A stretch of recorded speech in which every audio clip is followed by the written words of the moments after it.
সাধু চলে গেলে সূর্য উঠবে না, তুলসী গাছ বাঁচবে না, ফুল আর ফুটবে না।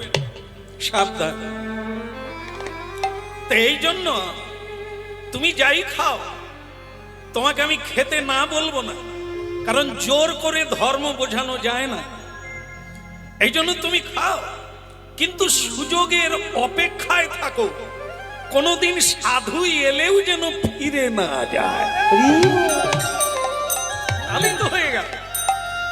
কারণ কি না, পানা পুকুরে পানা থাকে, পানা থাকা মানে জল অপবিত্র হয়, অশুদ্ধ হয়, খেলে শরীর খারাপ করবে, স্নান করলে চুল করবে।